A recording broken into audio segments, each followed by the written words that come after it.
Hey, hope you're doing well.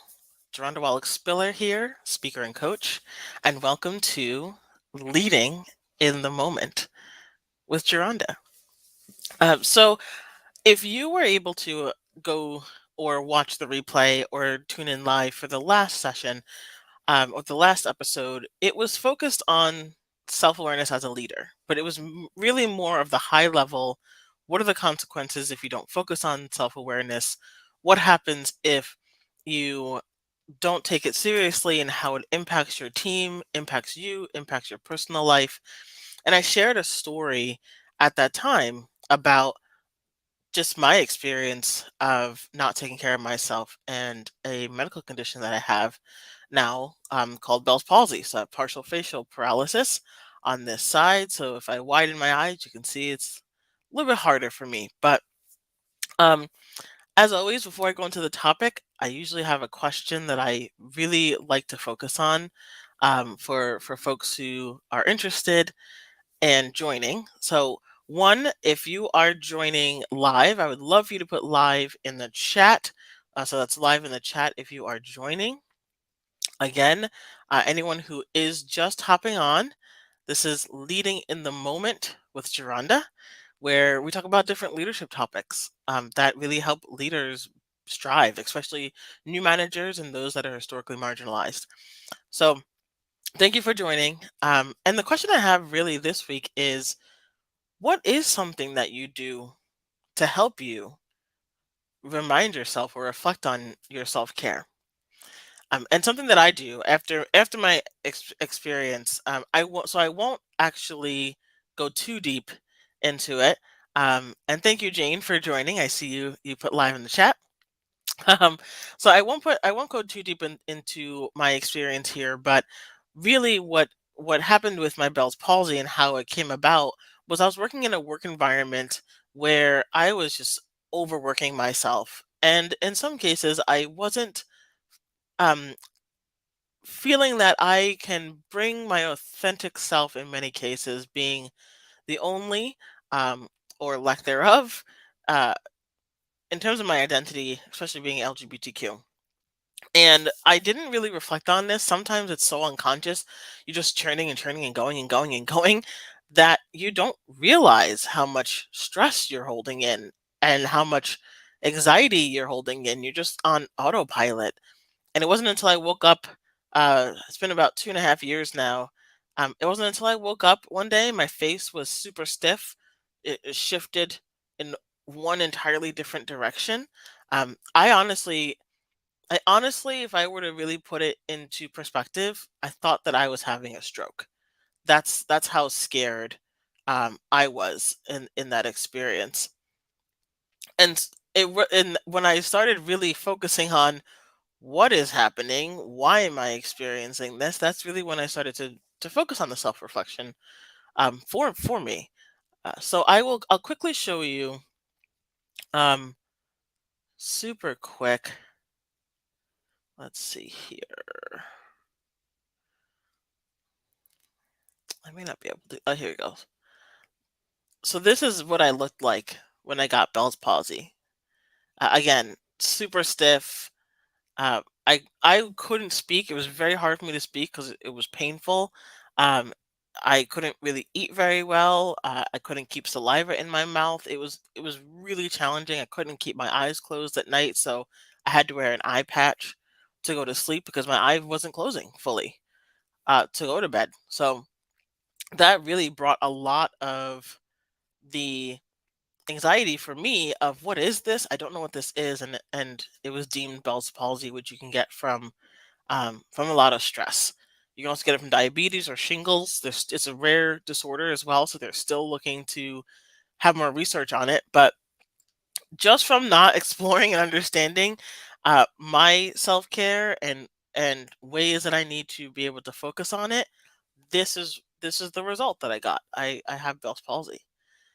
So um with that, it's really thinking about how you go about self care. So for me, I love jazz music and I love to fish. Any moment I can just go and fish and listen to jazz music on my Beats headphones so I can cancel out any noise, that's self care for me. Um, And it's also just being around people that bring me joy. That's big self-care for me. Being with my partner, she's fantastic and she's just cool to just chill with. So finding that for yourself.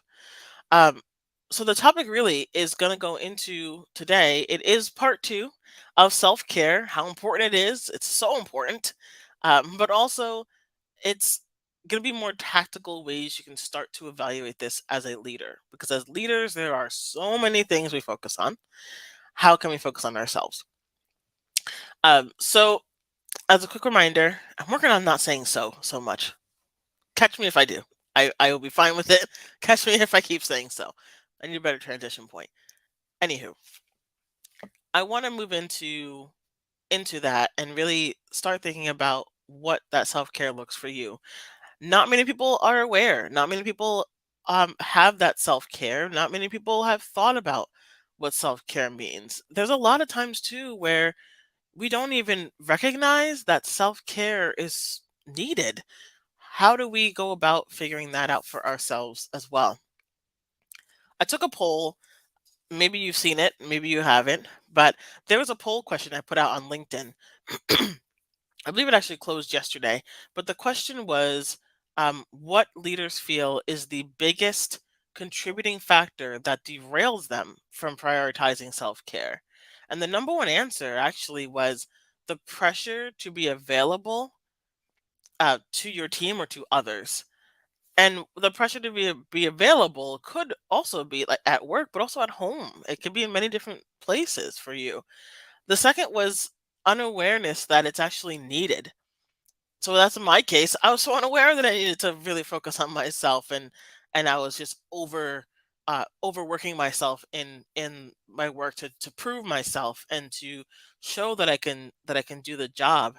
I think a lot of it too is being lesbian and being black and being kind of the only in that company for quite some time. I really needed to show that I can prove myself. That's just my own personal experience on it. I'm not saying every black person, every lesbian, or anyone in the LGBTQ community feels that way, but for me, that's how I felt. Was I had to take the extra step to prove myself. And then the last one is, a lot of times we feel that self care is being selfish. I'm a very empathetic person. I can be a very kind person. I can be somebody who puts others before myself. And if I feel like I need to say no, which is the hardest word for many of us to put in our vocabulary, I feel like I'm being selfish by taking time for myself to do what I know is right for me. So that those three reasons I thought was so interesting, and the top one being the pressure to be available for other people, especially when you think about this time that we are in with all of these different acts of violence and injustice and unrest, attacks to the trans community. There's so much happening, and we feel like we need to be there for those that are impacted in our organization. You may personally also feel impacted, and there may be conversations you may have to have at home, especially if you're having children or if you have children, and you may want to have a conversation, for example, of the school shootings. Now, I'm not going to get political in this conversation, but I'm just sharing these to show there's so much happening. How can we just take a moment and focus on ourselves? And that's what I want to bring today. Before I do so, though, I do want to just let you know that I'm going to put it in the the chat here or in the comments. This is access to my newsletter. So I will be talking about and writing about different topics like self-awareness or psychological safety, things that we've talked about in the past, to give you more access to these tools and these resources. So this is the link where you can sign up for that. I will plug it in again for anyone who's just joined. If you are just joining this conversation, please put live in the comments, or if you're watching the replay, totally cool. But just want to let you know, as a reminder, we are talking about self-awareness, or self-care, I should say, as a leader, and why that's so important for us to be made aware of. So when we go into understanding self-care, we have to honestly start with what do we value? A lot of us will say, I want to set boundaries.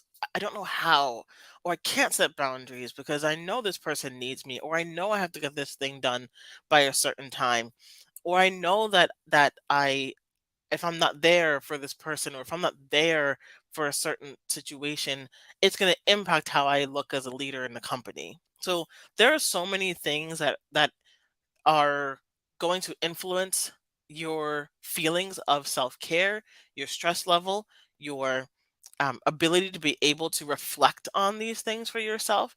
And there's many ways we can go with this topic. But what I want to focus on today are really steps that help you to to make decisions that align better with your values, because then with that it makes it easier to decide how do you approach self-care for yourself. So here's what I mean. There are different ways. There's so many different values out there. It could be family, authenticity. It could be you know time for yourself, whatever you value. But sometimes we just don't know what that is, or maybe we are aware of our values. We haven't evaluated it in a while, because as we evolve and grow as individuals, our values may likely change. So when I did this really great exercise and I tweaked it a lot to fit what I felt was most helpful for me in a time when I was struggling. Um, and really the steps to I didn't know my values. So I'm going to go through how can you identify your values if you are not aware of what they are. And after this exercise, what was helpful for me is I now definitively know with confidence that I value authenticity, humor, empathy, family, and rest. And I put it in that order because family, of course, will is always first for me, but authenticity is huge for me. I need to be in spaces where I feel like I can be myself with non-judgment. And if I feel uncomfortable and it's not a space where I feel I can't be judged, I don't want to be in that space. It's not good for my mental health. It's not good for me at all, because we all know mental health affects your emotional health, which affects your physical health. And so having that authenticity, and then people putting themselves in different perspectives to show empathy is very important to me. Um I'm not saying that that can happen in every single case, but I try to do it as best as possible, and having time to just rest. I don't want to be in an environment where I feel like I have to churn and churn and work and work and work, and I don't get to rest, and now my palsy is worse, and who knows, you know, something else more egregious happens. You just don't know. So, how do we identify our values? One, it's a reflection exercise.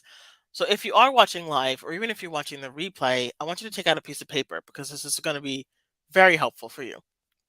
I want you to reflect on times that you felt happiest or most fulfilled. And some people might come back with a question and they might say, well, what does that mean, happiest or most fulfilled? Think of a time where you felt so at ease that you didn't feel anxious, or you didn't feel like you had to prove yourself, or you didn't feel like you had to think a lot about how somebody's going to think about you.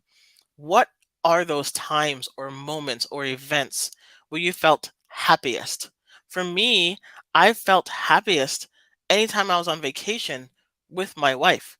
That's when I always felt happiest. Uh, she's a very calm person. She's very organized, and she just loves to have fun. She's like the big jokester in our relationship. I can joke, but she's like the jokester. She's hilarious.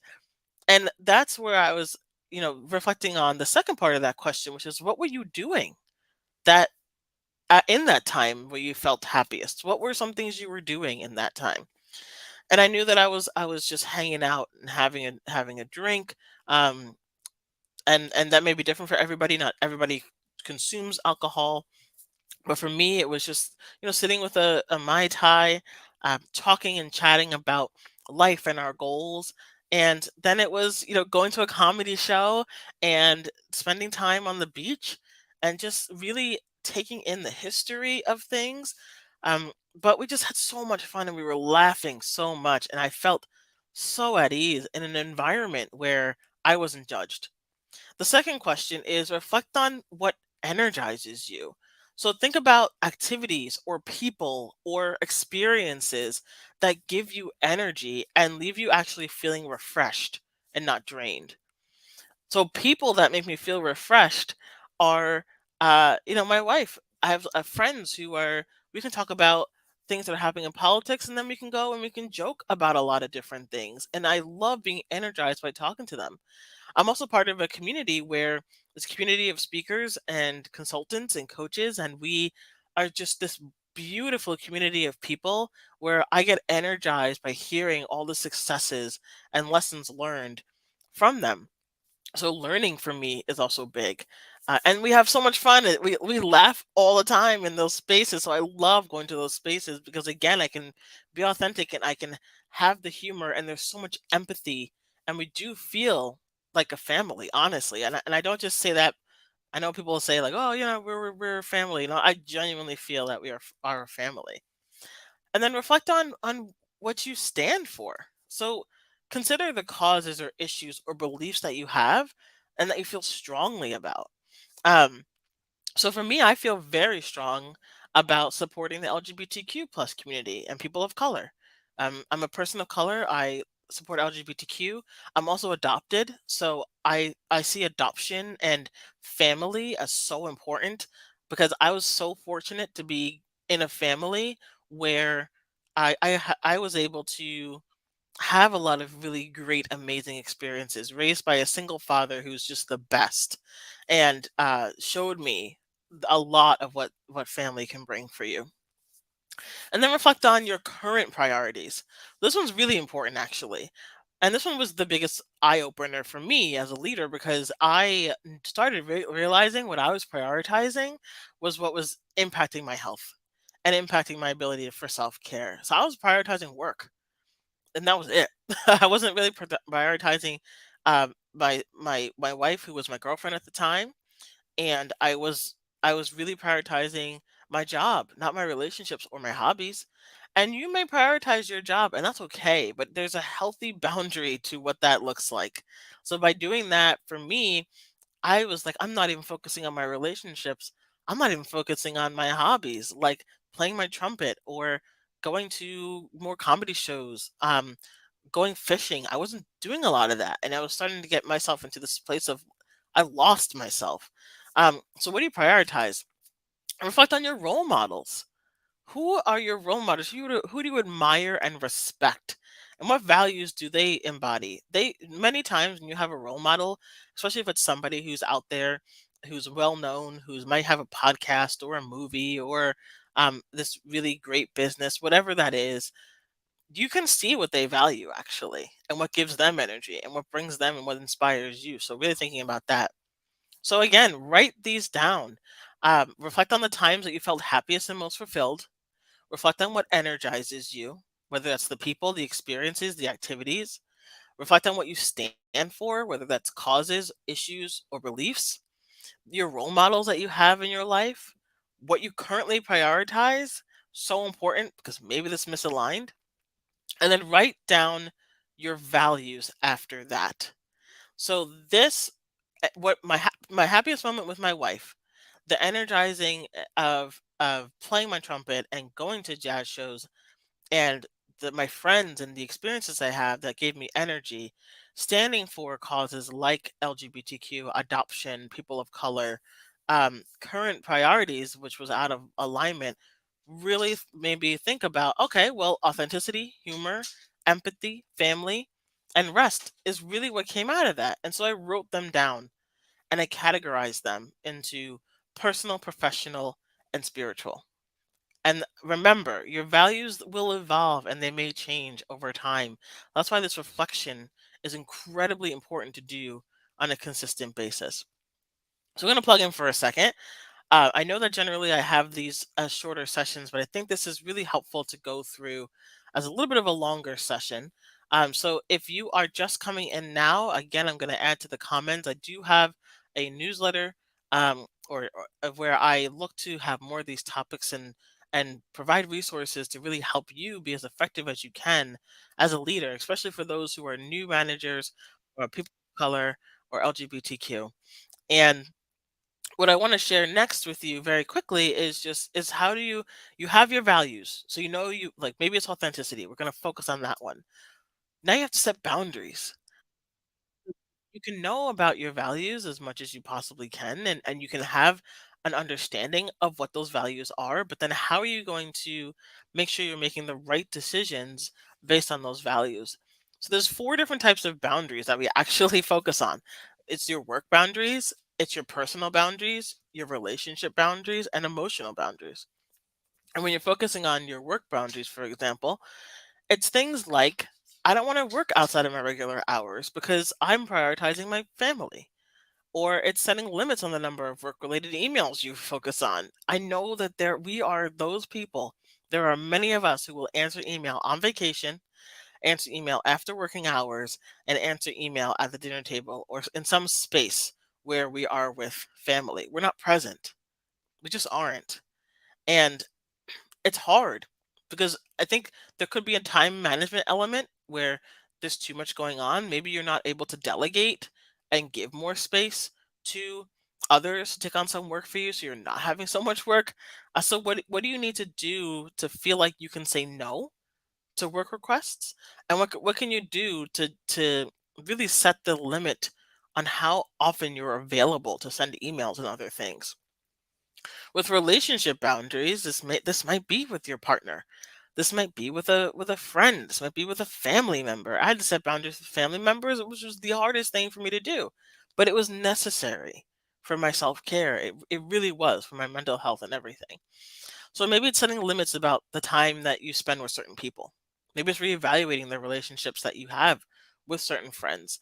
I'm not saying go and cut out your entire friends list, but if that's what you need, maybe that's what you have to do. Um, but it's also focusing on communicating your needs and your expectations for those people. Again, it's okay to say no. It's also okay to say no if you don't want to go out with certain people, or maybe you just want to rest at home, or maybe your partner wants to go see a movie and you're just like not in it. It's okay. Do what you need to do for yourself. Um, and that also goes with authenticity as well. You might be dating, or you might be in a relationship, you might be married, and you feel like you haven't been able to show pieces of your authentic self. Have that conversation. It's super necessary. Then you have your personal boundaries, which is prioritizing alone time and that self care activity. Just try out different activities. You may not know what your self care activity is, but try out different things. Maybe it's biking. Maybe it's rollerblading. Maybe it's skateboarding, which is all things that I'm not very good at. So I don't know why I just chose to say all those different things. But whatever that is, find that for you. Set limits. Honestly, the best thing I did was set limits on social media. I have a timer that pops up in my face if I'm on social media too long. I think it's like after 20 minutes or so, and it's like, take a break, shut your phone off. You've been on here for too long. I love you, but I want you to go away. And that helps me so much. I'm like, oh yeah, I should put my phone down. I also say no to things that just don't interest me. I used to say yes to everything. I can't handle spicy food, and I used to be that people pleaser person where I would go out to go eat spicy food at restaurants with my friends, and I would like sweat profusely, like literally everywhere. My face is sweating, my pits are sweating, just everything. And they'd be like, "Are you okay?" And I'm like, "Oh yeah, no, it's just hot in here." Never again do I do that. And that seems like such a little thing, but it is such a big impact. Now that I don't do that anymore, my body thanks me, my stomach thanks me, a lot of things thank me for not doing that anymore. So think about those as well. And then your emotional boundaries. It's communicating your feelings and emotions clearly and assertively. So being direct. It's okay to say, I don't feel this doesn't make me feel good when you do this, or I don't enjoy to do this activity because it brings me too much discomfort. It's okay to explore those, and say no to toxic and draining relationships. When you are super empathetic and a very nice person and a people pleaser, it's so hard as a leader to be like, this is not for me. But it makes leaps and bounds when you're able to do that for yourself. So I went through quite a bit, but I really think it's important that once you start to understand what you value by asking yourself and reflecting on the questions that I had mentioned in the beginning, that is when you can then start to make those decisions that really jive best for you and work best for you, so that you can set those boundaries and start working on this. Now, I'm not saying that this is something that's going to be super easy and resolved, today. It's going to take work, trial and error, effort, failing and trying again. But when I tell you that once I got very clear on this, it profoundly changed my life. I'm a much happier person for it. I say no all the time. Um, I will feel much more confident in expressing what I need and making those decisions. So if I'm in a space that's really, really, really, really serious, and I'm not saying that if it's like the context of something emotional happened to somebody and it's serious, I can be there for that person. But if people take themselves too seriously, and I'm in a space of that, and I try to incorporate humor, and it's just it's very hard for me. So just little things like that have just changed who I interact with, how I interact with certain people, and I'm so much more at ease and calm and just better for it. So I can be there for my team. I can be there. I have the empathy to be able to be there for my team, and I have the ability to say, you know what, I'm going to delegate this to you. I also take, I have become so much better too at taking PTO, using my vacation time. Too many of us do not use our vacation time. It is allotted for us to be able to use, and we don't set the example for our teams by taking the time that we need for ourselves.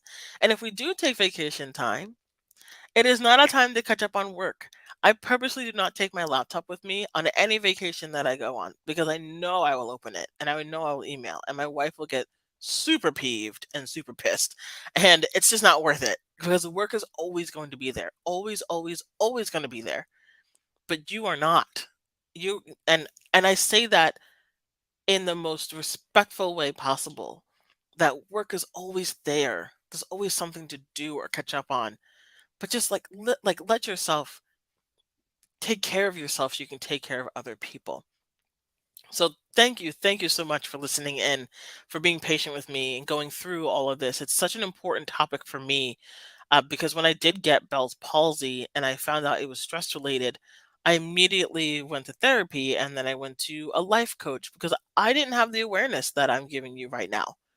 I didn't know where to begin or what questions to ask myself or reflect on, and I am forever grateful that I went through these exercises and I took the time that I needed for myself. Because even though I still have Bell's palsy, I'm 90% recovered, and I am confident enough in myself now where if you're gonna judge me for my face, cool, but we're probably not gonna be friends, and it's not gonna affect me much because I found that I know what I need to do. I know that being authentic in a non-judgment environment is important to me. So if that's not the case, that's okay. But I will not be a part of it. So thank you so much, everybody. Really take time to reflect on this. My next goal is to write some form of an article or newsletter. So please join the newsletter. I will put it in the chat again for anyone who may have joined late. But and also tell me in the comments on this event, was this helpful? What would you have wanted to know more about? What would have been helpful to learn more about? And what is one action you're going to take after this call today? What is the one thing you're going to do? I would love for you to put that in the comments, or in the chat, and just tell me that one thing that you're going to do today after this call to really take care of yourself and have that self-care routine in your mind. So thank you so much. Have a fantastic day or evening or afternoon, wherever you are and wherever you're tuning in from. I will catch you on the next Leading in the Moment, which is actually going to be taking place on May 3rd at 12 o'clock p.m. Pacific Standard Time, 3 o'clock p.m. Eastern Standard Time. And I will see you in the next live series. Have a great day. With that, I say peace.